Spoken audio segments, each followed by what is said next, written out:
y'all, if that isn't a guest, you guys are more than likely to come on whenever. Cool. Like the UFC Breakdown podcast, absolutely can come on whenever you want. I do them the Thursday before the fight. Love it. We have I wrote them down. I put it in the Stoop Life. It's on there, but it's the last Thursday of the month and the second Thursday of the month. I'm doing them. Perfect. So they're fun. I love talking about them. Because they're like the only one I think that like sports nowadays. I'm like it's all rigged. That I'm like you're not really necessarily rigging someone getting kicked in the head. I think the judges do at the end sometimes, but I mean, like we saw it with Holly Holm. That was like. Exactly. Did you guys watch that fight this weekend? Dude, that was brutal. So the only thing about that is, first off, it was definitely a robbery, but it's kind of her fault though. She plays that point game. You know what I mean? It's like that's why you got to finish. You can't just throw jab and then back out.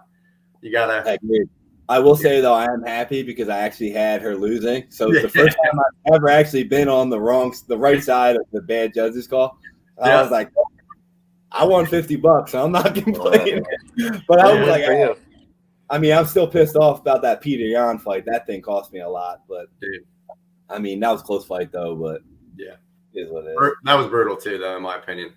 One's doing damage, the other one's kind of just laying on them, but whatever. So. All right, let's do this. You ready to go? Yes, sir. All right, I'll try and get you guys for like an hour, give or take. Go from there, and then whatever. You know how it is. Perfect. Right. What is going on, everybody? Welcome back to another episode of the Stoop Life podcast. I know we've been on a little bit of a hiatus for you guys, but we've been working to put some content together to bring you guys fire going forward. Now, tonight's one of them episodes that we bring fire.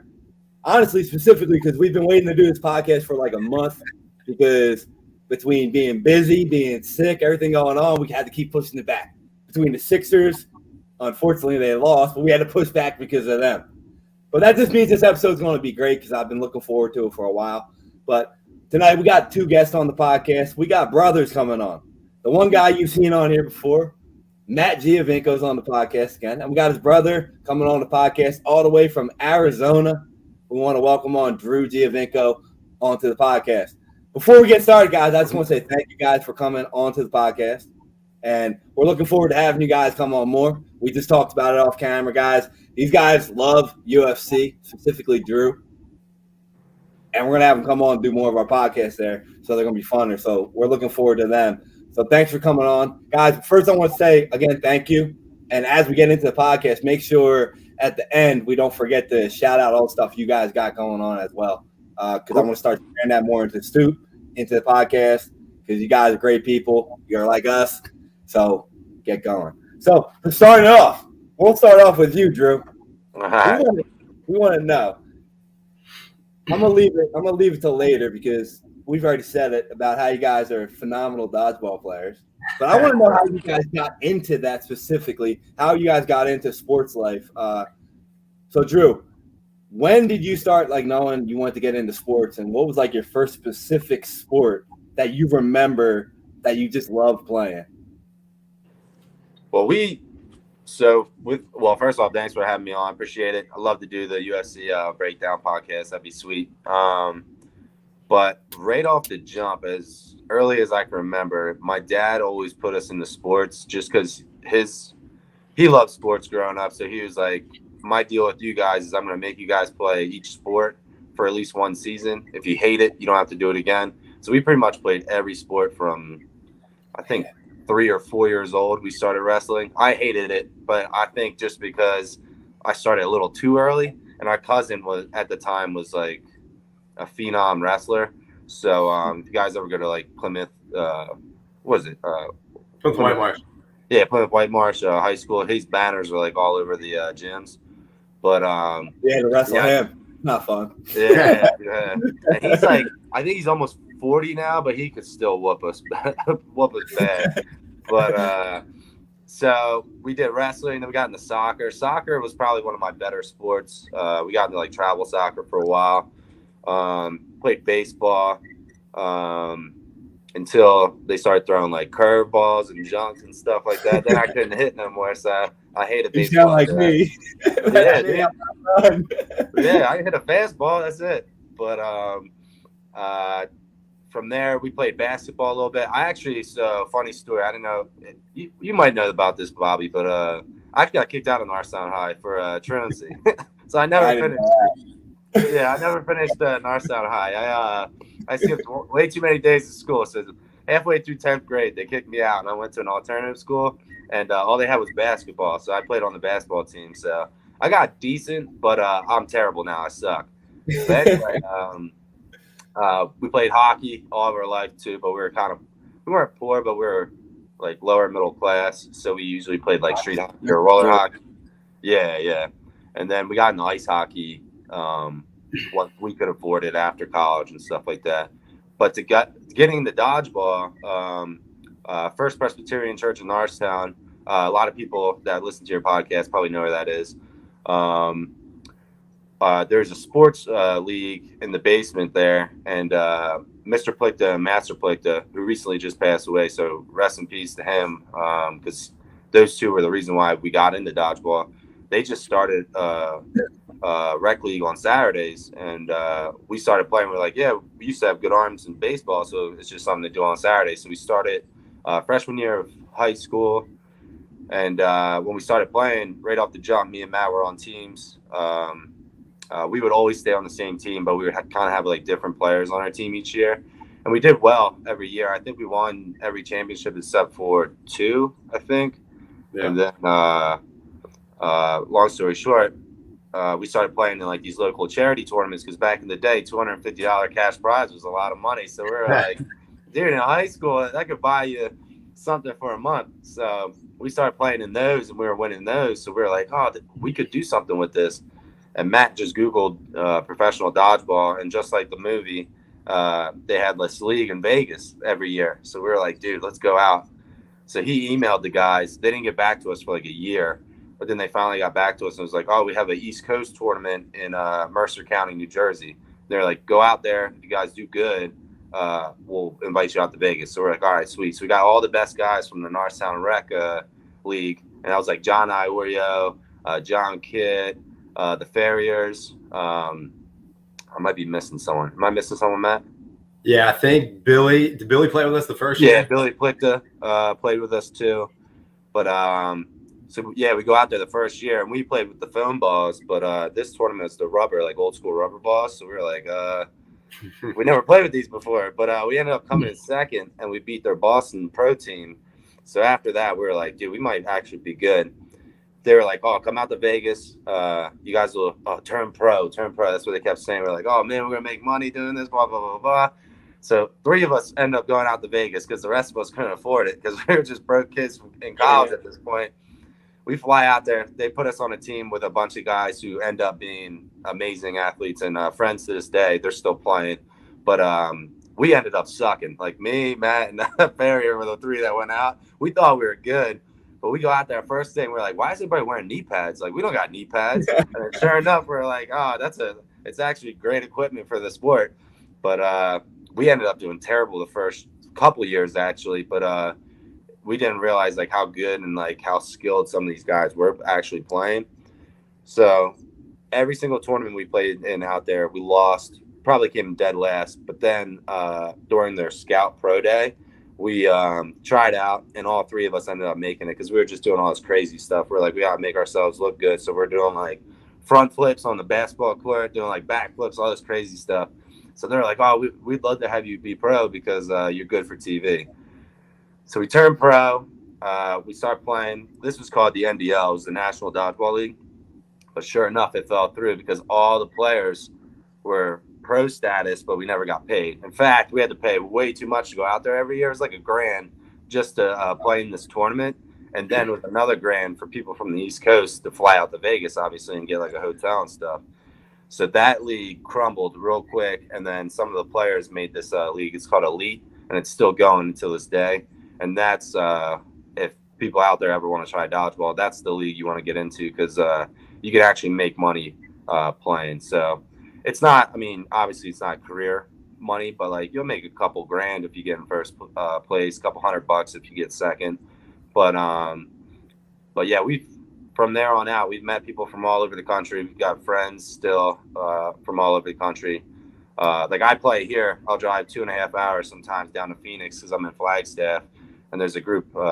There's a like a rec league down there that I'll play in. When I was in Austin, same deal. Found a rec league, played there. So it's all over the country. It's really cool. It's a fun sport, especially if you just want to get into it. It's a fun, just for fun. It's a fun rec sport, but a lot of these social leagues you can go and drink after too, and that's why I still play to this day. That's pretty cool. It sounds like like you kind of do like softball leagues now. If you're not going to play or something like that, Yeah. That's cool. So what about you, Matt? Like what sport did you start in? I completely forgot you guys played soccer because I remember now you guys were actually good at soccer too. I forgot about that. We were decent. We were all right. So, but yeah, I mean, one thing you left out is we're twin brothers. So a lot of our sports are exactly the same. Our dad is our hero. He was a big sports guy, and he just got us into everything. So Drew touched on a lot of it. I'll just kind of fill the gaps. But yeah, he got us into sports. We just kind of dabbled in everything, which I think is great. I think a lot of athletes today, I think it's important to play multiple sports so you don't get burnt out. But it was just kind of cool because when we hit high school, we were good at baseball. We had good arms and things of that nature, but the game was a little too slow. So dodgeball is like a great transition. We wind up picking up dodgeballs, and it's a lot more fast paced, but it's a lot of the same skills you need in baseball. A lot of baseball players transition over to dodgeball because it's reaction time. You got to be able to throw. You got to be able to catch, things of that nature. So, but yeah, like Drew said, we just kind of dominated local leagues and then local tournaments. And it's just cool. It's like it's a whole God thing where like you go through this path, you're going down these paths, and then doors just open. You know what I mean? And dodgeball was our door, and we thought it was just a rec league. We started playing in local tournaments, and then we find this pro circuit, and now it's at the point where, and we can touch on this a little bit later, but now it's at the point where there's USA dodgeball. There's a legitimate USA team that goes and plays other countries. So we're not only playing the best in the country, we're also playing the best in the world. And to be able to play a sport at that level has just been a true blessing. There's not many people that walk the earth that can say like, hey, we have played the best of the best. And it kind of hurts now because we're old and we're retired now. So and it's still going strong. So that competitive fire in us wants us to continue participating, continue playing, but my body just can't do it anymore. So I'm burnt. Matt's retired. I'm halfway out. I'm halfway in, halfway out. I still play, but hey, it is funny how you hit a certain age, you're like, you probably can't do them flips no more, can you? No, nope. Maybe a little scary. You just like, I'm not gonna land right. Yeah. But you just had to talk about like playing professional dodgeball, and I think that's cool, man. Like I honestly never knew it was a real thing until seeing you guys do it. And I remember then like now it's actually like sometimes on TV on ESPN now. Yep. And you guys were like one of the first people that actually probably started doing that. Because I don't think it was that popular back then. Now it's on TV. Like I remember during COVID when they had all these exotic sports and all, it was on TV a lot. Yeah. And I was like, pretty cool. So you guys played pro. How far pro did you guys get into? Like how like high up were you guys going? Because you just said you could play against other countries. You could play for the USA. So how far up did you guys ever play in other countries for it or for USA or anything? You want me to touch first and then you go second? Yeah, you can do that. All right. So we played the best of the best. I hate toot my own horn, but it is a team. And so I'll toot our team. Our team was called Team Awesome Dodgeball, probably the corniest name out there. But it was just something that we kind of threw together real quick, and it just stuck. So we were just like, all right, we're Team Awesome. We're awesome on and off the court because we try to give back, too. That's what we love about your podcast, too. But I'll brag about Drew a little bit. Drew played, correct me if I'm wrong, Drew, he played in 4 Team USAs? Yeah, 4 times. I played 4 times, but was on the team 5 times and didn't go the 1 year just because I was an alternate and I just didn't see myself playing that year. So I was kind of like a sub. So I actually competed 4 years for Team USA. So I did get to the top. It was pretty cool. Yeah. That's awesome, man.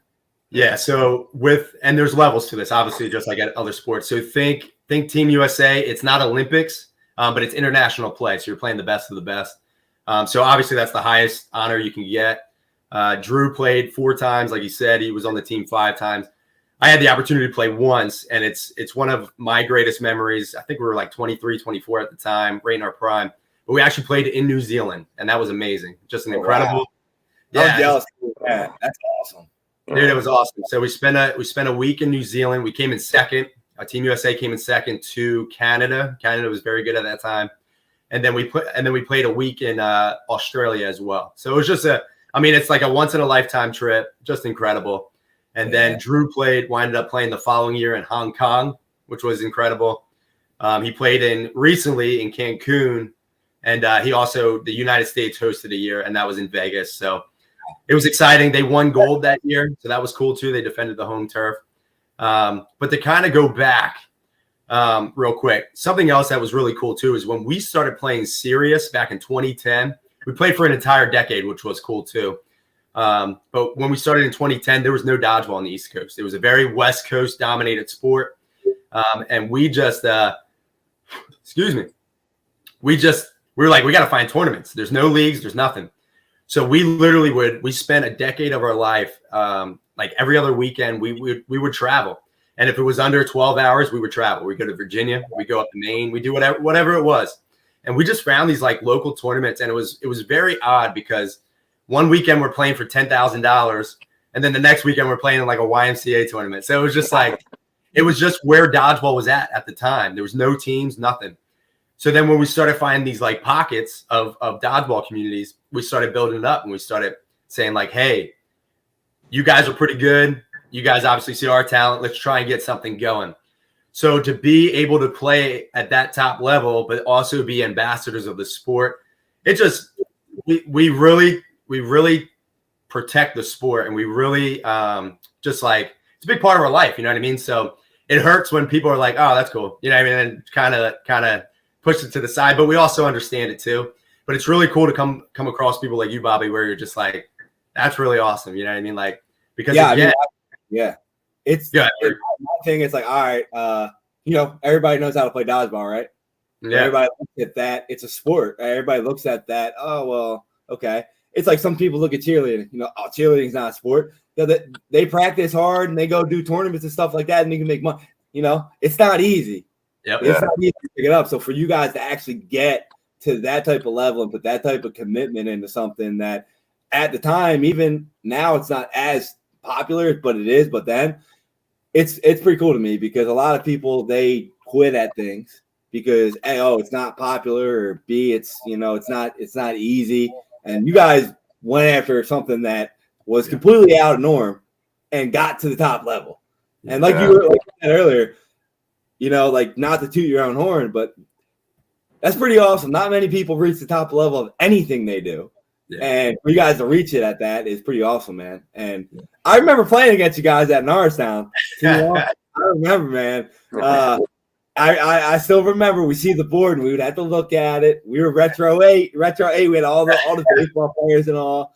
And I remember we would look at the board and we'd be like, oh, man, we got to play Team Awesome in the semis. Like, come on. And I remember everyone was like, that should have been I think it was like 2 out of the 3 years we played each other in the semifinals. Yeah. And it was like, should have been the finals matchup, like 2 best teams. And I remember watching you guys doing flips and all. I'm like, just stay away. Like, just don't get hit. Like, just keep going. But, it was cool, like, watching you guys play because then you guys were a little older. Yeah. And, we were high school kids, junior, senior. You guys are coming in. We got the ego. We're like, this is our school. Mm-hmm. And you guys come in. We're like, we got to beat them. We got to at least not get killed.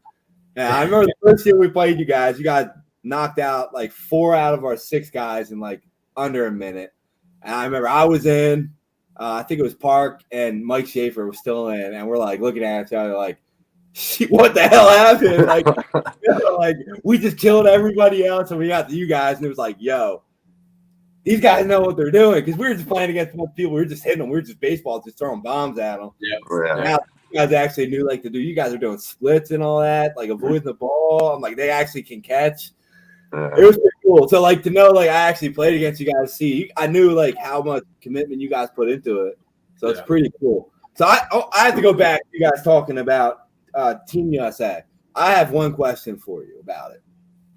Not only do I think it's awesome that you got to travel to those places, because they're all places I would love to go to, and I know like New Zealand, Australia on my bucket list.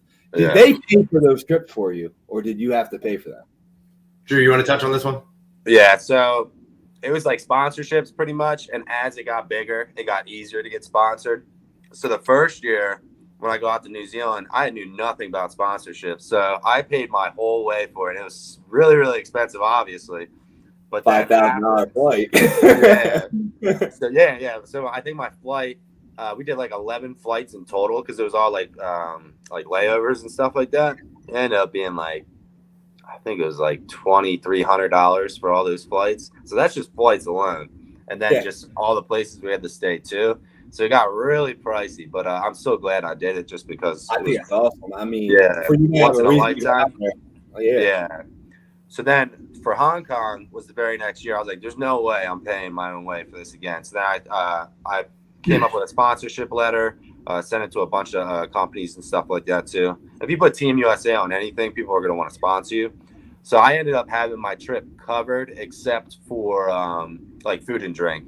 And I was drinking like a lot of beers and stuff out there. So like I don't want people like paying for that. You know what I mean? So I need an extra 10 grand, guys. Yeah. I funded my beer fund, which was still kind of pricey. But then so then the year after that, US hosted it and it was in Vegas. So I actually ended up getting paid to play in that one just because I had so much sponsorship money that like I had some left over when it was done. So I was like, by that time it was pretty good. But then I tore my labrum in my shoulder. I was out a couple years for that. Rebuilt my arm back up, and 2019 was the last time. Well, in between that, I made the alternate team, and that's when I kind of skipped out.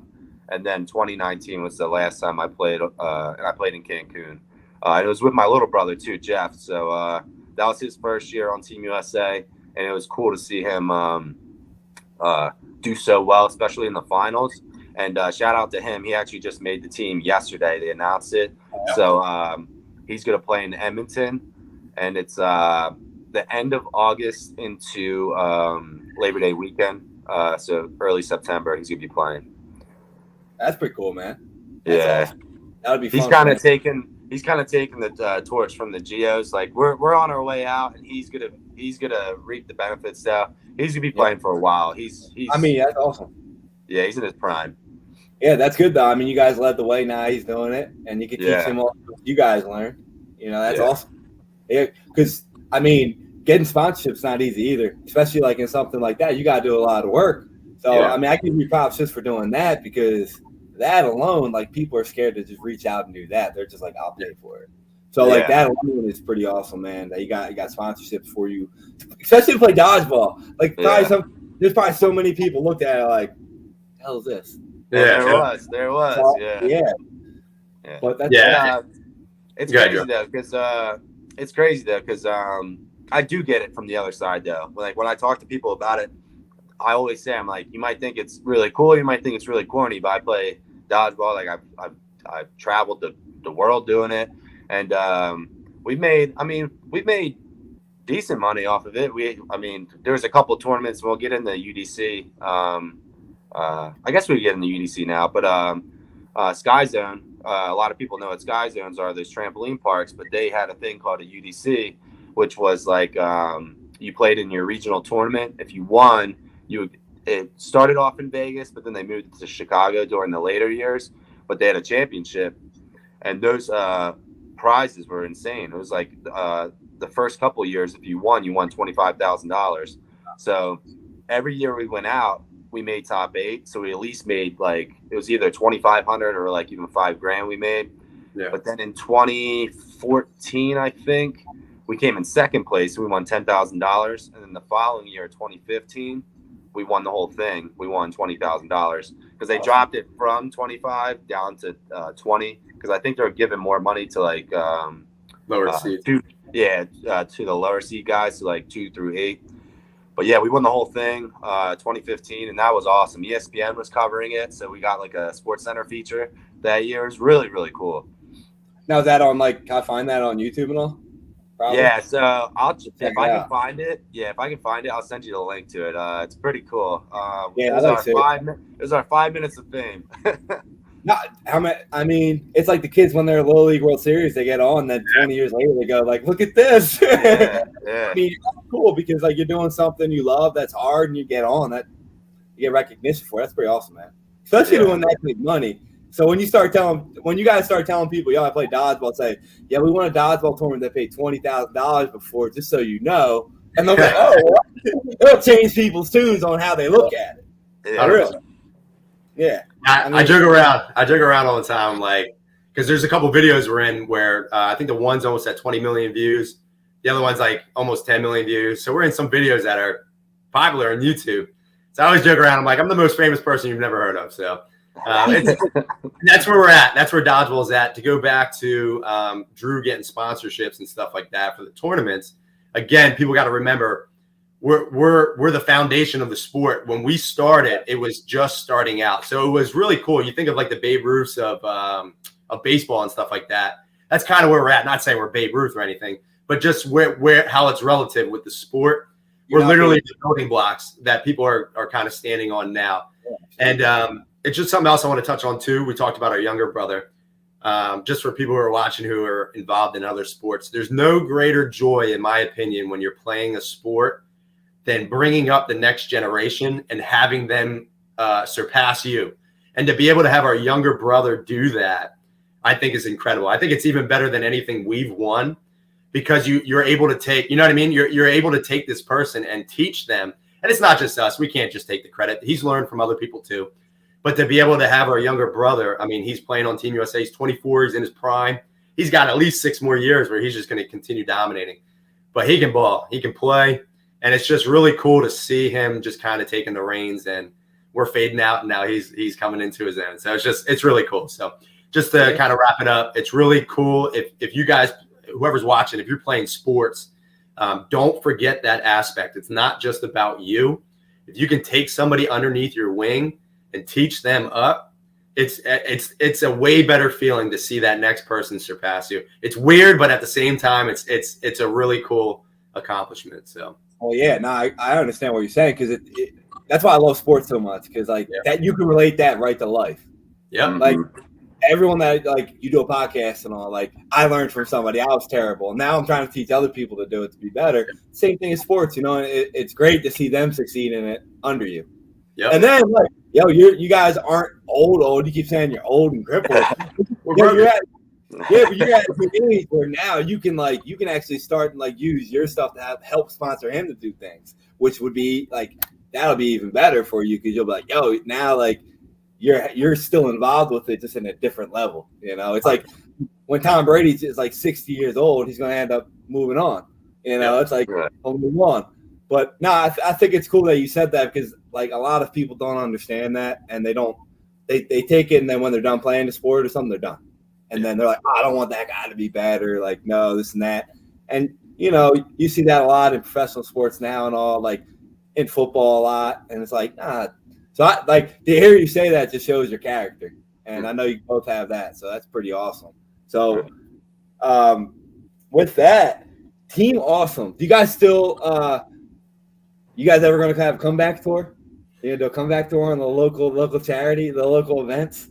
Or are we going to have to do like a Stoop Life Team Awesome like charity dodgeball event? We'll be down for it. That'd be cool. I mean, we might have to split your team up, but I think doing a charity, doing a charity dodgeball tournament would be sweet. I think it'd be a great idea. I'm always trying to I think that'd be a great idea, and you guys know, how to do it. I think you guys can run a seminar like LaFleur. Yeah.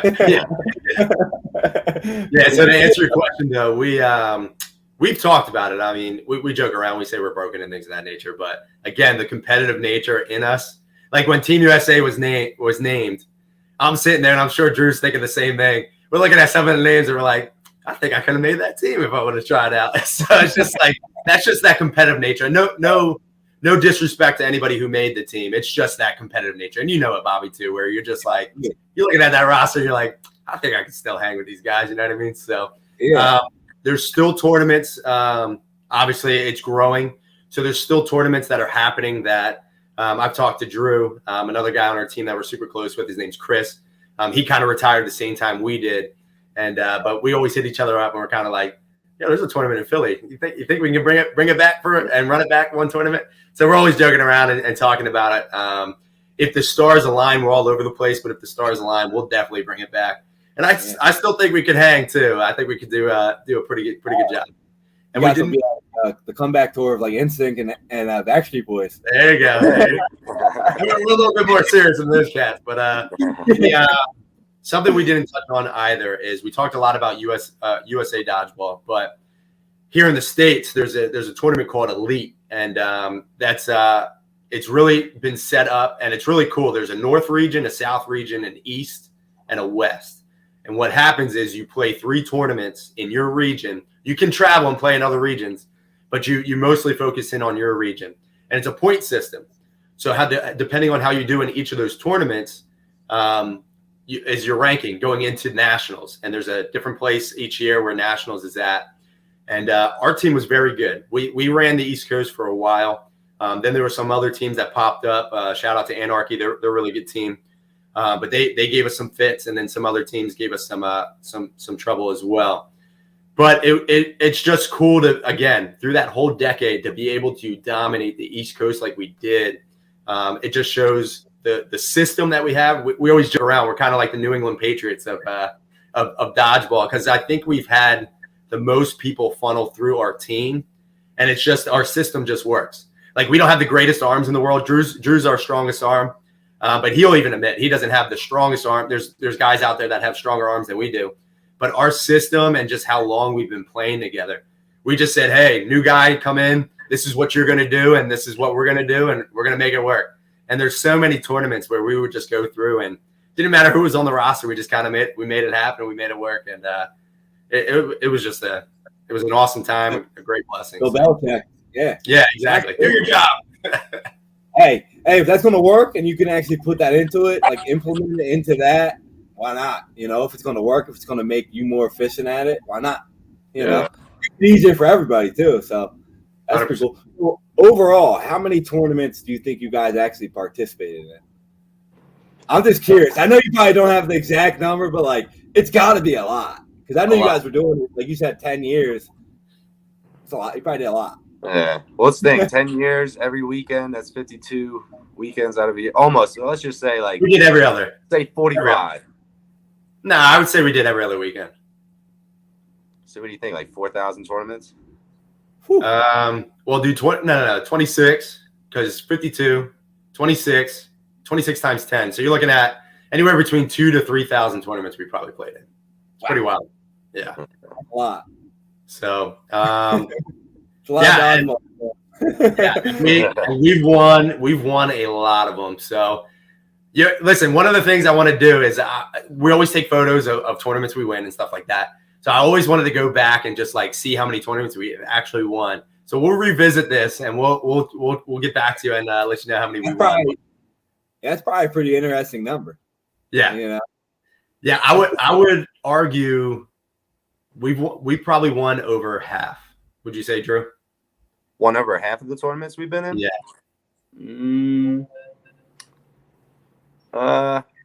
Maybe, because a lot of the East Coast stuff we won, and then a lot of the championship tournaments, though, we wouldn't win, but we would come in sometimes we win, but like a lot of times it'd be like third or fourth, second a lot of times. Yeah. So, maybe half. Probably half.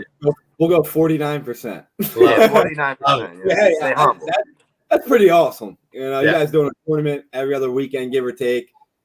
How many times did you guys get injured during those times? Specifically, like your shoulders or your knees? I think you said shoulder, so. Yeah, Matt had the most devastating ones, but my most serious one was I tore my labrum and I had surgery. So that took me like a year, a couple months to come back like 100%. But every tournament I would just have like, especially doing like flips and stuff like that, I'd always have like small injuries, but it was never anything like crazy. I had one time I did a front flip. So can I be PG-13 on this? Yeah, man. So I got a funny story. So I used to never wear compression shorts. I just wore normal boxers. So then I was wearing my normal shorts, and they're like kind of free flowing. I went to do a flip one time, and I thought my balls were hanging out. So I kept my instead of like bending my knees, I kept my like legs like super straight when I did my flip, and I came down and like axe kicked the cement ground, and I had the worst like deep bone bruise in my heel for like a half a year. And that was one that always sticks out to me because I was like, that like never heals, man. Yeah, I was afraid my balls were hanging out. That's why I got into it. Yeah, I thought you were gonna say just all your fucking shorts flew off. I got one even worse, Drew. So we're on national television for the first time. I think the first time we were on Comcast Sportsnet. It was on Christmas Day. It was amazing. It was at Sky Zone tournament. And you know the same thing, Bobby. We're sitting there on live TV, and me and Drew are just picking at our junk because we're wearing compression shorts. You know, it gets all tight. So they're panning on the team. They're going across, and we're all serious looking, just picking at our junk, like getting it all. And we're on live TV. It's the funniest thing. My wife always points it out. It's like, I can't do that. Well, yeah, I mean, I don't know. You probably don't even realize. Oh crap, the cameras are on. Yeah. So that's pretty embarrassing story. But with injuries, like Drew said, there's a lot of bumps and bruises and stuff like that. But I tore my ACL in 2019, and that kind of did me in because I got my surgery, and then once I was healing, COVID hit and everything shut down. So I was just kind of like, I'm older now. It's kind of maybe it's a sign that it's time to slow down, and I can walk away like Barry Sanders and just disappear. So, I didn't know you tore your ACL in 2019. Yeah, I tore my ACL in 2019, and then I had the same injury that Drew had. I tore my labrum in 2015. I had a gnarly. I think I chipped the bone in my hip. I'll try and get you that photo. That was pretty disgusting. Yeah, it was bad. It was. I've done. I mean, you've seen the stuff we've done. So this was later on in my career too. I dove and caught a ball, and when I landed, I hit my hip first. But it's happened 1,000 times. Like I've done it so many times. But I guess it's just old age, and I hit it right. I popped back up. I was like, this one didn't feel right. You know what I mean? And right away, it just like hematomaed up, and it just swelled. Yeah. And I wound up finishing the tournament. We're very old school. We're like, all right, I got to get carried off if I'm not going to finish this tournament. Yeah, so, gotta be dead. Yeah, absolutely. Yeah, exactly. So, and my team's counting on me. So I popped a couple of aspirin, and the thing was, it didn't hurt that bad. I just could feel it jiggle like every time I moved, and it just freaked me out. So I was like, all right, I got to numb this. So I took some aspirin, finished the tournament. We were golden, but some pretty crazy pictures and things of that nature. So I'm a bit like you guys too. I mean, I remember the last time we played you guys, my senior year, Retro 08, I actually blew my knee out like a month before, and I was like, nah. I remember because the year before we actually won. Yeah, and I was like, no, like. We're gonna beat them again, and I remember I could not back up. Yeah, because when I tore my ACL, I could only go like straight, but I couldn't back up my weight. I'm like, no, I'm playing, I'm playing, and you guys beat us. Like I remember, I was doing real good, and then the finals came, and we played you guys. You guys just killed us. I couldn't even move at that point.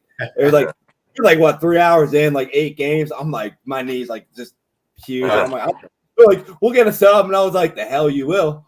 Yeah. Like, I'll play because I remember we're playing you guys, and that's I'm the same way. Like, you got to carry me off. I can still move.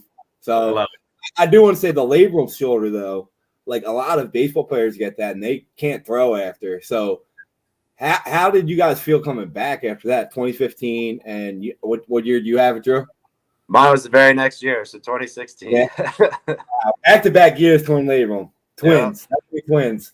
Well, I think Matt was a little bit worse, though. He had you tore your bicep tendon too, right? Yeah, so I tore my labrum. If for those of that don't know, it's like a clock. They explain it like a clock. So I tore mine from 10 to 2. So it was and it's just cartilage in between the two bones. It doesn't sound like it's much. But it's a 6 month to a year recovery because, like you said, Bobby, you don't come back 100% either. So I did it in 2015. I also tore my bicep tendon. It's called a slap tear. And then I also tore a little bit of my rotator cuff. So I actually think it was a blessing in disguise because if I didn't tear it, my rotator cuff could have went, and that's a real killer. If you tear your rotator, you're not throwing anymore. If you can't even barely throw, you can't. You're done. Exactly. So all they had to do, they just had to go in and just kind of shave it a little bit. But I came back. I would say I was down to probably like 80, 85%. I never got my full speed back. I don't know how Drew feels, but that's how I felt. I used to be able to sling it pretty good. And then after that surgery, it just felt like something was a little bit more tight. Just couldn't get the same width on it. The good news is we're pretty accurate. So even though we just overcompensated on, okay, I just got to make sure I hit my spots. And then Drew has the better arm, so he could just blast people, and it didn't matter where he put it. He would just kind of rip it off of him. So, but Drew, go ahead. What do you think? No, I think the same thing. I think I was never the same after my surgery, but I got almost to 100% though. So I felt pretty good coming back. But my recovery was, it took me a year and like 2 or 3 months, I think. But that was like when I was like, okay, I can throw like 100% now. Like I'm not scared at all anymore. But yeah, definitely it was crazy to have that surgery. Your arm's like a noodle. You have no muscle, and then you got to rebuild everything again. It took some time to get back, but I was just happy that everything worked out. But a lot of people, a lot of college athletes, when they tear their labrum, that's when they start playing softball. Yeah. I tore my labrum. I tore my labrum playing softball. I dove in the second base. Really? Popped out. Oh man, that's crazy. They are bad injuries right there. The labrum. I mean, I don't even know how he came back almost 100% because even a year. Like I know my cousin did it, and he done can't throw. I don't even think he could still throw, and he tore his labrum. Yeah. It's been 15 years. He probably can't throw still. Yeah. It's how bad of an injury it is. Because like I remember, I torn my knees. I don't have an ACL in my left leg, but you can compensate it. Like you can figure out ways to like build up the muscles around it. Like if you know enough about the body, which is what I did. But like your shoulder, like there, like you just explained at the clock, there's all them ligaments and all. There's nothing you can do about it. Like that's all I always say. I think the shoulder and back, like 2 worst injuries you could have, because like you can't do anything about them. So the fact that you guys came back after them, that's impressive right there. That shows that you're like, yo, we want to do this, and you guys put the work in to do it. Age plays a part too. I think age plays a part too. If you have the surgeries when you're younger, you have a better chance of bouncing back. We were still in our prime, so we had that motivation of like, no, I'm coming back. You know what I mean?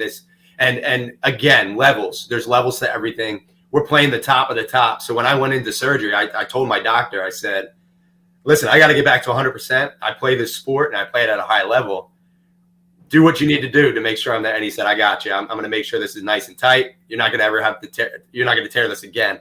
So that was comforting knowing that. And then he said, hey, this is what you got to do. And just following through with the physical therapy and things of that nature. So we were committed, and it was just, it all worked out. So do you have any problems with those injuries now? Either of you? Yeah, Drew.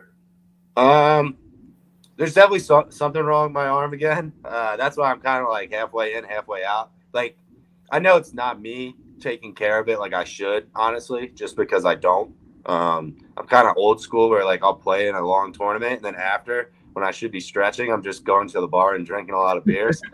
So I don't but I'm starting to like every time I go to the gym now, like I'll stretch out my shoulder. I'll make sure specifically my shoulder's good. But for me, especially not playing for 2 years with COVID and then trying to get back into it, like I can't play. So for the USA tournaments, they play 5 days in a row, which is insane for your arm to be constantly throwing like that. Yeah. So I didn't even try out this year because I was like, in 2019, I got injured during in Worlds. So I felt bad. I was like, I'm kind of like a waste of space now here, and someone else could have been here. So I kind of felt bad. So that's one of the reasons why I didn't try out. And then another reason too is like I don't think I'd be able to survive 5 days in a row throwing. Like one day tournaments right now I'm good with, but I can't be doing stuff like that anymore. But it's in my rear delt more now where I'm feeling like issues, but I think it's just like I keep pulling I think it's like your scapula or whatever. I think I keep pulling that and straining that because it's always in the same spot. But it's definitely not a good feeling now. But it is getting better just with repetition and with stretching and doing the right things now. So, but it's like a rusty door hinge now, my arm. It takes a while. Like it takes about an hour of playing to warm up, and then I'll be like, all right, I'm good to go now. You're like The Rock. I mean, The Rock, I remember seeing a post on him before he had all these knee surgeries, and he said he takes like 2 hours to warm up before his leg day.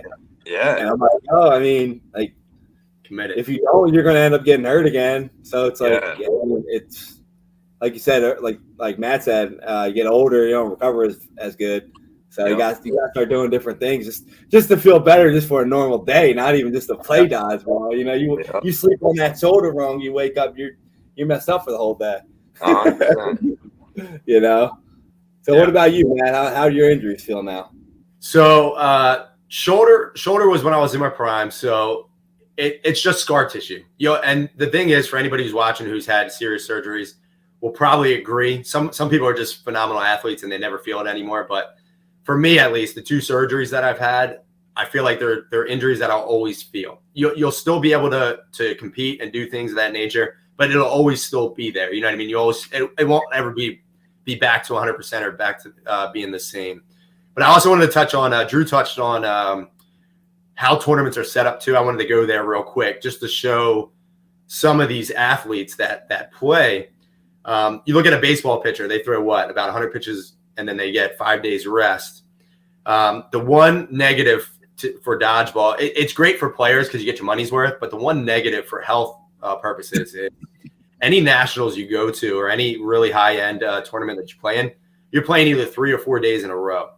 And the amount of throws that you throw too, I'm guessing you throw anywhere between 200 to 500 throws depending on the position you play a day. So you're looking at now, we're not throwing curveballs and stuff like that. Some of the tournaments you might throw a little bit of a curve, but you're mostly throwing straighties, but it's still the wear and tear on your arms. When we were 21, we'd wake up the next day, we'd be a little stiff. No problem at all. We'd be ready to rock and roll the next day. But then me and Drew, towards the end of our career, when we're 29, 30, things of that nature, I'll never forget. We looked at each other. We woke up the next day one time. We looked at each other. And I'm just looking at him like, dude, I don't know how I'm going to play today. And he looks right back at me. He's like, dude, I feel like I got hit by a bus. And it's just like, it's wild. The athletes that play and the wear and tear that you put on your body to throw 4 consecutive days. And there's even different ball types too, which is just not good for your arm. But it just shows you the commitment and how much people really love the sport. Again, it's just like any other sport. You gotta put your time and effort in. So I just want to touch on that for a little bit. You're putting that in perspective, like you just said. Like, that's a lot, man. And a lot of times these pitchers throw 100 balls. Yeah, I get they're throwing curveballs, but it's just that motion. It's the motion. Yeah. And you guys are doing that every day. Like, that's crazy, man. Yeah. That's tough. I'm surprised you guys didn't have more injuries in your shoulders or even like your back or stuff like that. Yeah. From doing that wear and tear, even at a young age. Because at a young age, you go a little bit more intense, you know, because you got that natural energy. So I'm really surprised you guys didn't get hurt a lot more, to be honest. We drink that whole milk. We're good. And we're from Norristown, so we're good. Hey, man. I mean, I've had surgeries left and right. So, I mean, hey, and like you said, I still feel them. Yeah. But you just got to, as you get older, you got to do things to, you know, heal better. Because I still feel like I can still get on any athletic court or field, and I can still compete with everybody. Love it. I'm not going to be feeling that good the next day, but I'll get that. I'll compete. Yeah. You know, but I don't know about you guys, but the competitive fire that I had when I was growing up, even though I didn't compete at the level you did, it took me into other areas of my life that now I might not be able to go play basketball or do that type of stuff, but I use that energy into different things I do. So now that you guys are retired from dodgeball, how do you guys use that energy into what you do in your own life? Like with your work or whatever it is? I'm in a weird situation where, like, I'm going to brag about my girlfriend a little bit. So when I moved down to Florida, I met her. She was a nurse. I started teaching. So I was like, oh, cool. We'll just settle down and live this awesome life. But then she hit me probably like a year and a half into our relationship. She was like, "Hey, I want to be a travel nurse." I was like, "Oh, that's cool." She was like, "I want you to come with me." So I was like, "Oh, I'd be down for that because I love to travel. It's my biggest passion." Yeah. So now, long story short, we've been doing this since COVID hit. So like 2.5 years now. Every 3 months, we kind of travel to different states, and we're just there for 3 months. But sometimes we'll extend longer if they need her, and we like the place obviously too. So I've been living a blessed life. It's a little bit different now. Where like I'm still competitive in like dodgeball because I do still play, and in I still play in elite. But like Worlds, I don't think I'm going to be playing anymore. But I'll still play in the elite tournaments because I'm still doing pretty well. Definitely changed my style though. I'm more of a catcher now. I can't be flipping around no more. So I'm a lot more stationary when I play. But in life though, I think so for me personally, the long-term goal is to get a remote job. That way I don't have to worry about getting jobs every 3 months or however long. But for me, right when we get to a new place, if I don't get a job within a week, that's an L for me. So usually it'll be like 2 or 3 days and I'll get a job pretty quickly. But that's kind of my competitive transition, I guess. Working out too, although it's 50-50. Like I always want to stay like cosmetically fit, but at the same time, we're having a lot of fun on our off days, drinking a lot. So we feel like we're on vacation a lot. So it's tough to stay disciplined. But I go to the gym as much as possible. We're actually going to go to the gym right after the podcast. But we're 3 hours behind you guys though, so it's not like. Well, it's crazy because you literally just moved there and I was out there. Yeah. I wish I was there for another couple of days. Would have been able to meet up with you. But I was like, wow, that place is awesome. I would totally understand if you guys both said we're not going anymore. We're staying here. Yeah, like it's beautiful out there in Arizona, man. It's so beautiful, especially. So since we're up in Flag, it's like 7,000 feet elevation, so it's only like in the 70s. But you drive 2 hours down to Phoenix, it's probably like 110 right now. Yeah, that's how it was when I was there last day. We woke up, it was like in the 70s. We left with like 98. We're like, Jesus. Yeah.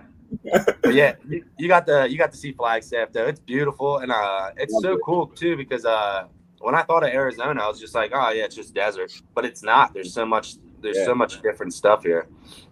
Yeah, it's awesome, man. I hope you enjoy it out there. Get the workout in too, and don't worry about like eating healthy and all that diet. I mean, you got enough time. If you do 50-50, don't worry. I eat healthy enough for you, so you're good. Dude, I eat healthy. I drink unhealthy. There you go. Yeah, well, I guess, hey, just get your blood work done, check, see if you're good to go. Then, hey, you never know because there's people out there that work out every day, don't eat anything bad, and they're unhealthy. You never know. So I mean, hey, keep enjoying life and keep moving forward. Yeah, what about you, Matt? I know you got a lot of stuff you got going on as well.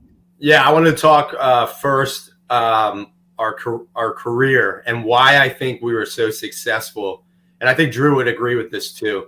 And one of the reasons why I love Michael Jordan so much, when you're playing at a high level, obviously the details count, and that's one of the most important things you can do physically and tangibly. But the intangibles are just as important.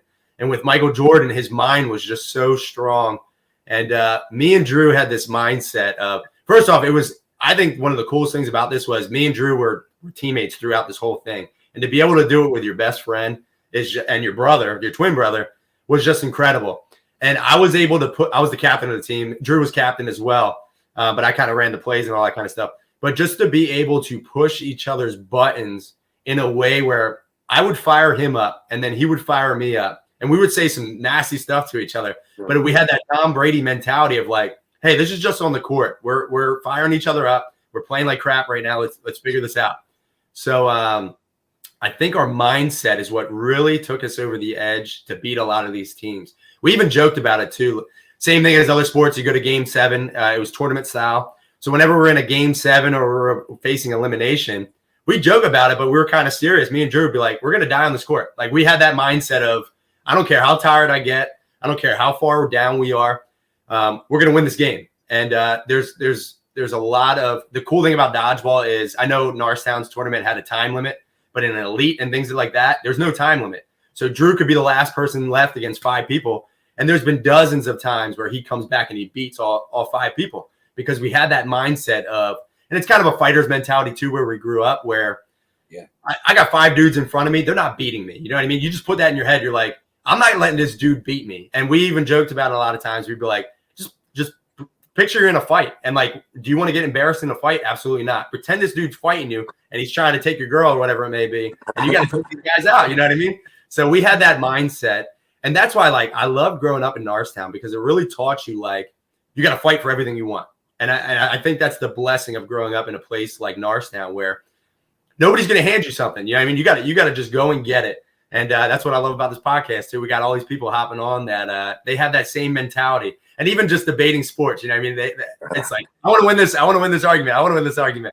And I love it. I think it makes for great debates and things of that nature. So before you get into your life, I have to ask you this before I forget. So I've had you on what? This has been your 5th time you've been on with the debates and all? Yeah. You've never said one word remotely close to a curse word. So I have to know, what type of shit talk did you do to Drew to fire him up? I need to know. I transformed. Listen. I'm a sinner saved by grace. So listen, Drew knows all my deep and dark secrets. I'm not perfect. I am not perfect. Listen, he's heard me curse more times than I used to curse like a sailor, but obviously I've talked about my faith as well. And when I gave my life to the Lord, it was something that I was still doing, but I was just like, you know what? Yeah, how can I say I'm doing this, but then I'm still, you know what I mean? I'm still, my language is still disgusting. So like, it's that relationship aspect. You know what I mean? Like the Lord I have a relationship with the Lord and he's telling me to do these things and I'm doing these things. And I'm just like, all right. So anyway, Drew would get under my skin during tournaments. And it's funny because we have this relationship where, I mean, we die for each other. So we can talk about things like this, but I mean, I curse at him on the court. You know what I mean? I say some nasty things. He says some nasty things at me, but we were really good at just pushing each other's buttons and like, but it was in a way where I'd motivate him. A lot of times it was me first, and I'd motivate him, and then he'd come back and just fire off like an amazing round. And then I go up to him like, "That's what I'm talking about," and he'd be like, "Yes, sir." And then we're good. You know what I mean? We're good. Yeah. And that's just that brotherhood. You know what I mean? Where it's like you're golden. So now talking off the court, again, my motivation. I love deep conversation. I love going above or below the surface, and some people's motivation is money and things of that nature. Mine's my faith. That's the main motivation. Dodgeball and sports really gave me that discipline of, you know what I mean, that push and things like that. But my faith and in my faith, it says do everything to the glory of God. So if you're going to do that, that's all aspects of life. You know what I mean? So it goes back to the cursing. It goes back to how I treat people and things of that nature. So now that I'm done with dodgeball, I'm still motivated. I'm the same person. You know what I mean? So I started a YouTube page. I'm doing side gigs. I'm still teaching. I'm trying to help out the next generation. And it's just like, and that whole foundation is just through my faith. And it's just, it's my driving force. And it's just, I mean, I love it. I want to, when I leave this earth, I want to be able to say, I did it all. You know what I mean? Like I didn't leave anything on the table. And it's, I want to have other people do that too. And it doesn't have to be their faith because some people don't have the faith, you know what I mean? And there's nothing wrong with that. That's their life and whatever, but find something, you have purpose, find something that drives you and let it rock. You know what I mean? And that's kind of my, I love to hear that. That's awesome.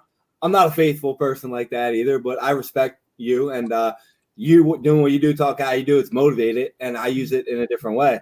Yep. And you know, I feel the same way about like helping other people, doing stuff like that. So, I mean, it's great to see other people that are from this same area that do that type of stuff too. Yeah. But I know you got the YouTube page. Yeah. We've talked about it a couple times on here, but tell the people again exactly what your YouTube page is because I love when you post the videos on there. They're great, bro. I love them. So yeah, just taking the motivation from dodgeball and wanting to be the best in that. Now there's a new chapter in my life. So it's called Game Tea Changer. It's a YouTube page.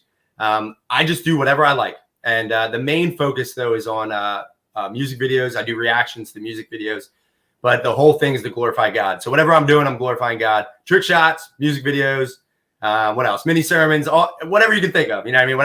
Whenever I got a camera in front of my face, I put something up. So, but yeah, it's just that motivation of I'm not going to settle in life. I don't want anything handed to me. I want to go out and get it. And that's just me and Drew were just sitting there one day. We're watching one of our favorite artists and we're watching people doing reaction videos.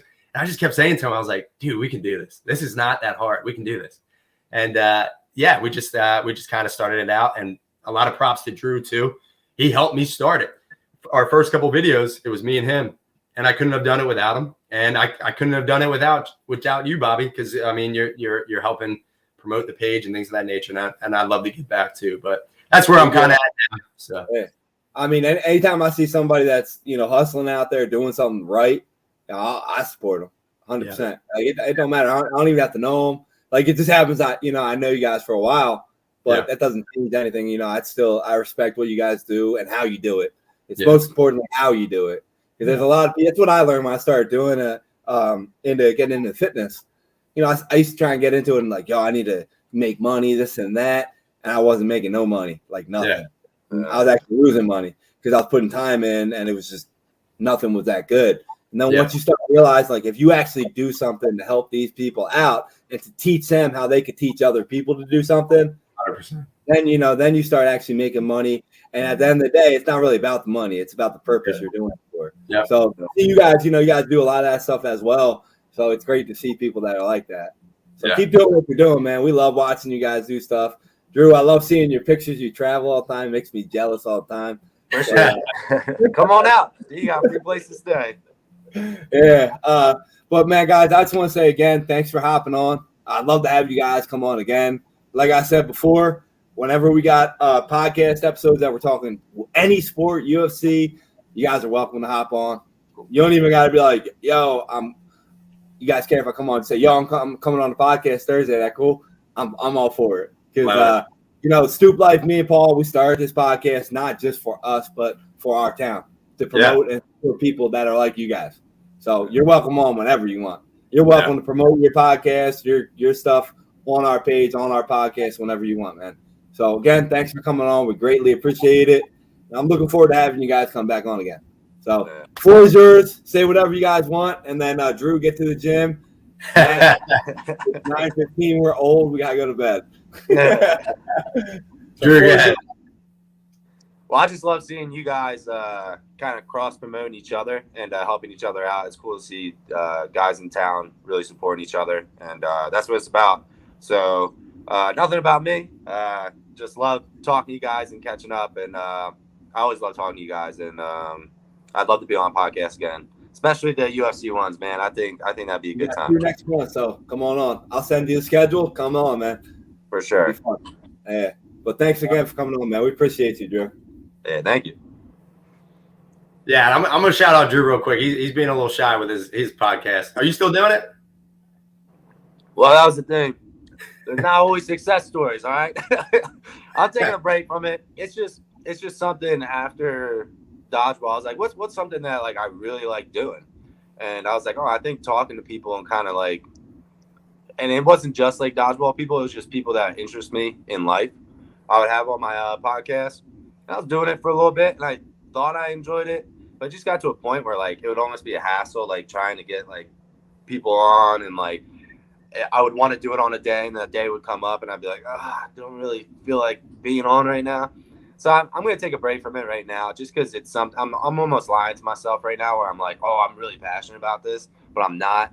So maybe in the future, but at least I know that this isn't. Hey man, it might not be for me. I understand though. That's why you're welcome to come on here and just do your thing on ours. You just come on and and then maybe you want to do your podcast. I didn't even know you had one. It's called the Druid Crew podcast. I think I got to like 16 episodes. But I kind of do still like doing it, but just like whenever. I know consistency is key, but I'm one of those people. I'm like, hey, I might not have one out for a year, but I might just pop out a random episode. But I think some people kind of enjoy that. But I think the mass likes consistency. Obviously, like it's proven with you too. Like you've been crushing it, and then I just saw it's either my side of the block or the Stoop Life, but just your group in general. You have like 1,000 people in your group now. It's insane. It's wild. Yeah, I understand from your end too. It's hard, and a lot of times it's hard to be motivated to come on, especially if you're doing a long day and you're like, oh, I got to talk to this person. But that's why I try to bring people like your brother on here all the time to do debates and all. I'm not working. I'm not doing a podcast. I'm just talking. We're just doing our thing, and it makes it better, especially when you know like these people are going to come up, they're going to show up, and it's just fun. You know, like I started doing the fitness podcast first. And a lot of times I'm like, I'm not doing this. And then Brian would be like, nope, we got a goal. We're doing it. And that really drove me into doing it because a lot of times I wouldn't want to do it. But he'd be like, yo, we're doing it. And then it would be vice versa. I'd be like, don't be a little baby. Let's go. And we would do it. And then, I got hooked up with Paul doing sports. And it's just, you don't got to be consistent with it, though. Because as long as you're just doing it, and then next thing you know, one day, maybe 5 years from now, you still have that to go back to. You might do it every day then. Yeah. So, I mean, hey, you never know. Come on here, and then you might start doing it again. So, might get my juices flowing again. But, definitely coming on as a guest a couple times, it might really start to get me to be like, hey, I really do actually enjoy this, and might start back on my own, more consistent too. So, I appreciate that. Yeah, absolutely, man. I actually have seen you share it before. And it was like random. That's why I didn't really remember it because But hey, even if they're old, I like going back and listening to things, man, because you learn a lot of things when you hear other people talking about certain things. Even if you don't know them, you hear them talking about a certain subject. We all can relate to pretty much everything. You learn a lot. So, I mean, even if you've only done 16, you stop. They've helped people. I'll tell you that. Exactly. So so we'll see. We'll get you back on. I might. You might see it soon. Yeah. Well, what about you, Matt? So, I already talked about the YouTube page, so I won't go there anymore. I'm actually going to turn it on you, Bobby, and the Stoop Life. For those of you guys watching, support them. It's really cool what they're doing. And one thing I want to talk about is investing in people, and that's what you were saying earlier, Bobby. I think it's the greatest investment you can make in life because money comes, money goes. You can't take it with you. But if you can really help out other people, you can make a huge change in life. And that's what the Stoop Life's doing. We're all getting together. We're debating sports, and it's deeper than that. We got sponsorships and things like that going. So definitely support Bobby and Paul and everybody over there. And I love it. I love what you guys are doing. And also to kind of motivate both of you guys, listen, same thing with my page. Some days I do not want to do it, but that's part of the hustle. That's part of the grind. You know what I mean? You got to, if you truly love it, you got to go at it 110%. There's going to be days where it feels like work, and you're just like, but it's all worth it. You know what I mean? So, yeah, it is. But I appreciate you for that, Matt. And the thing is about supporting other people. I learned that from exactly what you said growing up in Norristown. Like, if you didn't support the people that were actually trying to do similar things, then you were you didn't get nothing out of it. And as we get older, you realize that the world isn't full of a lot of terrible people like they want to make you feel. There's a lot of good people out there. You just got to find the right people that are willing to win-win. A lot of people out there don't want to do win-win. And if you find them, support them because you're going to grow. They're going to grow. 10 years down the road, you never know. You don't know what can happen. So I appreciate you for saying that and coming on. And I'm sorry I had to beat you in the debate that we did. But I want to recap. Oh man, was that GSP and Anderson Silva? Was that the? Yeah. Well, I kind of felt bad for Matt because I've debated GSP Silva like 1,000 times where I didn't have to do any research on it. I just knew it. Yeah. And whenever someone's trying to debate with me on a podcast, I've done 260 of my other podcasts plus this. So it's like I'm just flowing. Like it's just normal for me. At first, like Paul, he'd be like, "Oh, he did his debate. He was shy," and I'm like, "Yo." So I sent him like my first YouTube video and my first podcast. I'm like, "Hello, my name is." They're terrible. And I used to listen to other people, and they're like, "Yo, you gotta suck at it to be good," and that's how everything in life works. And now, like, you would never know. So for when me and Matt were doing the debate, it was supposed to be another guy, and he backed out. So it was like he went against someone that was new to like a vet coming in, and I'm like, "Yo." But because of you, Matt, we actually, because I agree with what you said about the scoring. A lot of times people, they vote on the debate and they don't actually listen to it. And a lot of times I can't see who actually watched it or did it.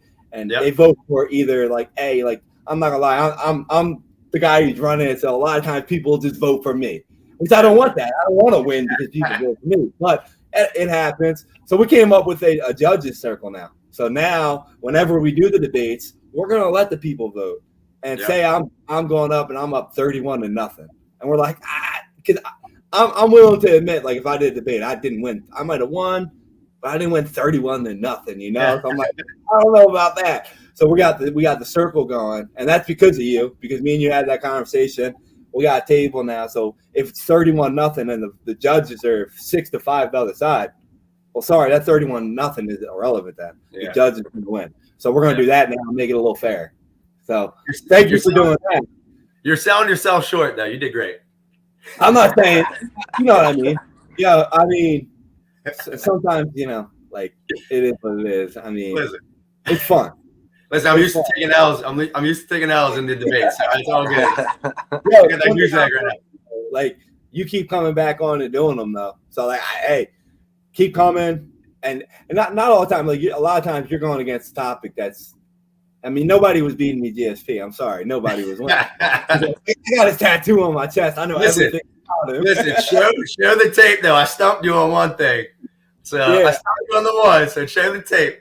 That's why I remember I was like, how am I going to get him? And that's why I brought up all like that. I remember now. I was like, Anderson Silva, the guys who knocked out, how many times they've been knocked out. You're like, really? This dude just went that deep? I'm like, I actually have a debate next Saturday. I'm actually debating my buddy again. We're doing BJ Penn, Jose Aldo. And I have been hammering on how much I hate BJ Penn for the last 10 years. So I'm like, all right, fine. We're going to do it. And I'm like, you're going to die. Like, I'm going to rip BJ Penn in half. BJ Penn got knocked out by a rando in a bar. That's all you got to say. He specifically said to me, he goes, we're not going to put that into their conversation. It has nothing to do with him in the octagon. But it will be brought up numerous times. Guarantee you that. But nah, man, it's fun when you come on then, man. But I'd love to have you come on and just talk like this, guys, again, because this is fun too. 100%. You know? Again, before we keep going, because we probably keep talking for another hour here. But again, thanks for coming on. Appreciate you guys again, and look forward to having you back on. So absolutely. Peace out, fellas. So you guys got peace.